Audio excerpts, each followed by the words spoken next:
Bienvenue dans notre série Itinéraire Bretagne. Nous sommes toujours sur les traces des élevages atypiques. Nous sommes à Crac, dans le Morbihan, et devinez ce que l'on trouve ici, des Baudets du Poitou.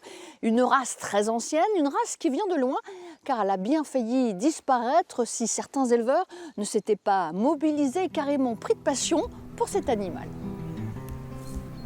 Une dizaine de Baudets du Poitou a élu domicile, loin des marais, en bord de mer. La star du troupeau, c'est elle, Hermione, 22 ans. Elle a un look parfait avec ses guenilles, ses couches de feutre qui l'isolent de la chaleur ou du froid. Cette race compte maintenant 600 animaux. Elle est sauvée grâce notamment à des éleveurs comme Laurence Morceau, qui a eu un coup de cœur pour ses grandes peluches.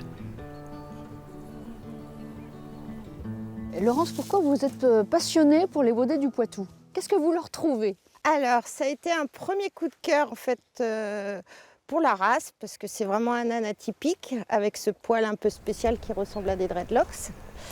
Et puis ensuite, on a commencé il y a 20 ans, donc c'était encore un âne qui était en voie de disparition, parce qu'il en restait que 44 en 1977. En fait, il servait à quoi à l'origine? Alors le Baudet du Poitou est la seule race d'âne, on peut dire, qui n'a jamais travaillé. Elle Bien. servait uniquement à produire de la mule. Comment ça se passe pour sauver effectivement une race comme les Baudets du Poitou? Comment on s'organise? Écoutez, au départ déjà, il faut trouver les animaux et puis trouver un bon étalon, parce qu'en fait, il faut surtout éviter les problèmes de consanguinité. Et puis si on a la chance d'avoir des femelles à la naissance, en fait, l'élevage se développe très vite. Ça fait que maintenant le Baudet du Poitou à la côte quand même? Le Baudet du Poitou à la côte, c'est vrai que ça, quand on voit, c'est un peu le nounours. On cherche des débouchés actuellement pour le Baudet du Poitou. Donc on commence effectivement à le bâter et quelquefois à l'atteler aussi. Donc pour qu'il puisse effectivement... Pour qu'il travaille enfin. Voilà, c'est ça. Merci beaucoup.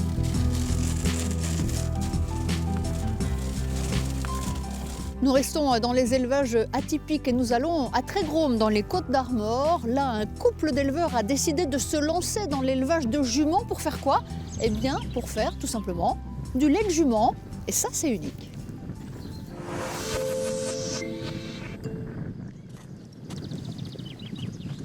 Deux fois par jour, les femelles sont conduites en salle de traite. C'est Mimi qui s'y colle tout en douceur, car les juments ne donnent pas facilement leur lait. Leurs poulains, toujours à leur côté, têteront l'excédent aux mamelles de maman. Le liquide blanc est ensuite conditionné en sachet puis congelé. Il sera utilisé à la confection d'une gamme de produits cosmétiques fabriqués par un laboratoire spécialisé. Mais à terme, les éleveurs ont un autre objectif. Le lait de jument est très facile à digérer, il remplace le lait maternel.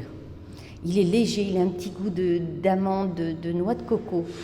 Dans la bouche, il est comme de l'eau, si vous voulez. Et ça apporte des propriétés. Il y a énormément de vitamine C, d'oligo-éléments, tout un tas de vitamines nutritionnelles.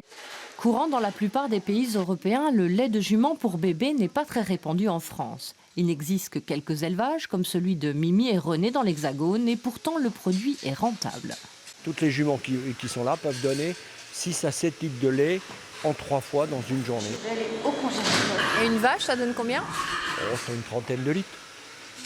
Et le prix n'est pas le même. René a beaucoup investi dans cette entreprise à l'âge où certains aspirent au repos.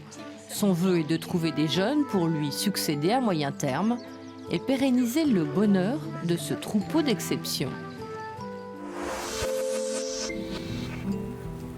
Direction maintenant Ploerdut, dans le Morbihan.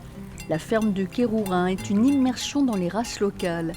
Ici, pâturent ensemble des vaches pinoires, des froment du Léon, mais aussi un troupeau de 70 chèvres des fossés. Karine Guérin est à la tête de cet élevage qu'elle veut le plus naturel possible. Karine Guérin, pourquoi vous vous êtes passionnée pour ces chèvres des fossés? Qu'est-ce qu'elles ont de plus, ces chèvres? Qu'est-ce qu'elles ont de plus? Eh bien, il y a des gens qui sont férus de patrimoine de vieilles pierres. Eh ben, nous, vous êtes férus de patrimoine sur pattes. Sur pattes, voilà. En quoi elle est vraiment bien adaptée à la région? La génétique de cet animal s'est adaptée à son terroir.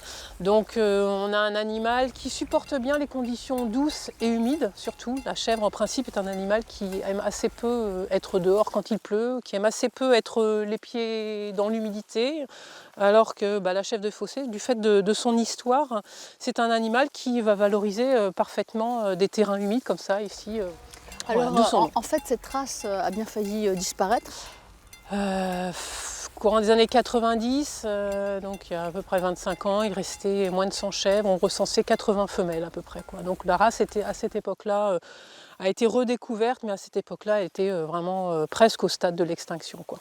Avant, je dirais, le lait de la chèvre des fossés n'était pas autant valorisé que maintenant. Alors il était valorisé, oui, tout à fait différemment, puisque la chèvre c'était la vache du pauvre.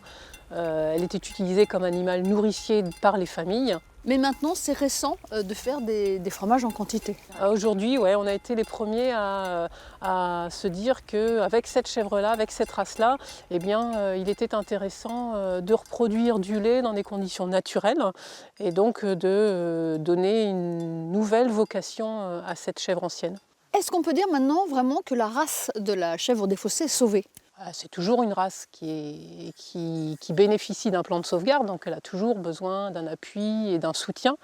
Mais avec plus de 1000 individus, on peut quand même dire que la chèvre est sauvée, la chèvre des fossés renaît.